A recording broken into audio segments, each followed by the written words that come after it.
आज हम बात करेंगे साइटोप्लाज्म और प्रोटोप्लाज्म के बीच डिफरेंस की। तो जो साइटोप्लाज्म होता है ये भी एक सेल का पार्ट है और ये इस और प्रोटोप्लाज्म जो है वो पूरे सेल प्रोटोप्लाज्म से बना हुआ है।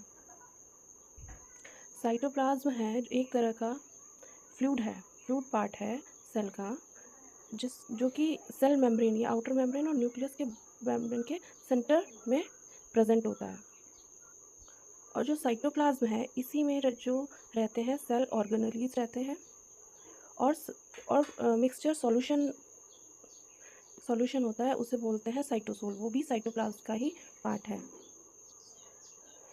ये भी एक तरह का फ्लूइड कंपोनेंट है सेल में, लेकिन इसमें जो इंक्लूड होता है न्यूक्लियोप्लाज्म भी इंक्लूड होता है प्लस साइटोप्लाज्म, दोनों चीज़ें इनमें इंक्लूड होती हैं। जैसे सेल है, ये इसका न्यूक्लियस है, न्यूक्लियस के जो अंदर जो फ्लूइड होता है और जो साइटोप्लाज्म का फ्लूइड होता है, ये सब मिलाकर उसे प्रोटोप्लाज्म कहते हैं।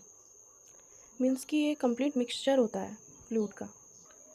सेकेंड है वो काफ़ी इंपॉर्टेंट है कि it does not include nucleus.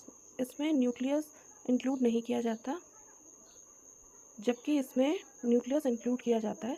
तो न्यूक्लियस के अंदर न्यूक्लियोप्लाज्म प्रेजेंट होता है और ये कंप्लीट प्रोटोप्लाज्म तभी बनता है। अब हम बात करेंगे साइटोप्लाज्म में जो प्रेजेंट होता है सॉल्यूशन। वो सॉल्यूशन एक मिक्सचर होता है इन एलिमेंट्स का, जिसमें मॉलिक्यूल होते हैं, मैक्रो और माइक्रो दोनों तरह के मॉलिक्यूल्स होते हैं, आयंस प्रेजेंट होते हैं, लिपिड यानी कि फैट और सॉल्ट, ये सब चीज़ें साइटोप्लाज्म में होती है।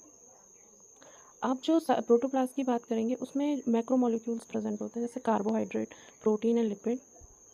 ऐसे मॉलिक्यूल्स ये मेम्ब्रेन तक होते हैं, मतलब मेम्ब्रेन में प्रोटीन एंड लिपिड का मेन जो फंक्शन होता है मेम्ब्रेन्स में ही होता है।